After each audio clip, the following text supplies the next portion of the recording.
Hello, this is Rebecca Perry, and this is my Dropbox 5.2, Part A, on a racialized society. So the first question is, what is a racialized society? So I find it to be a society that race is very important. So whether that is with social relationships or life experiences or opportunities, they all factor in race.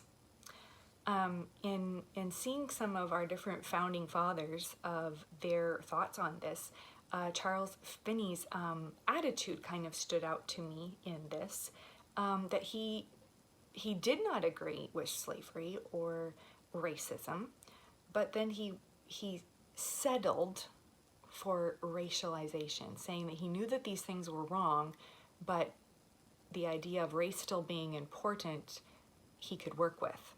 And so I think that attitude has carried through to a racialized society of, well, we're just not going to rock the boat. We're just going to keep things status quo. The next question is, in what ways is claiming colorblindness counterproductive? I think first and foremost, we need to acknowledge our own race of who we are. You know, I am white, and with that has come white privilege. Now, our family history has not had wealth in it, but I have never had to consider my race for, you know, relationships socially, you know, opportunities of any kind. It has not played into my life. And so that is privilege. And so if I am not acknowledging that, I am not going to be able to relate with somebody outside of my ethnicity. If I'm not willing to look at who I am, then I'm not going to be able to look clearly at who they are either. I think colorblindness also perpetuates individualism, because if I do see someone of a different color than me and I gain a relationship with them, then all I get is that picture. And so if it is okay, well, then everything must be okay. And so I think that color blindness of choosing not to look at everybody's race perpetuates colorblindness. I think it also cultivates the status quo again, that, you know, if that relationship is fine, well, then there's nothing, we don't need to worry about anything, everybody is the same, and we will just continue on the way things are. In my opinion, why does talking about this become difficult for some? For me personally, when I saw that this was going to be my next class, it made me very anxious. A fear of talking about this and having confrontation about this. And it made me anxious, but that I couldn't put my finger on why it really made me anxious.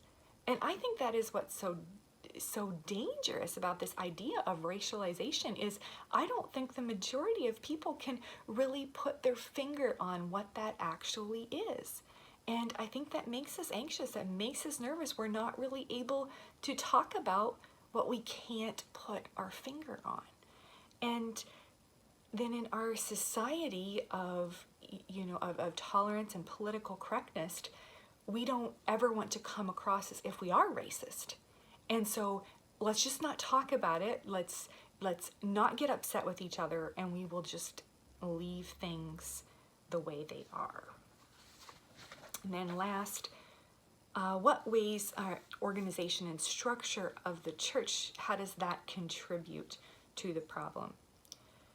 I think that we as a church, we are set up to produce, for lack of a word, disciples who believe a core set of beliefs and values that we believe are absolutes.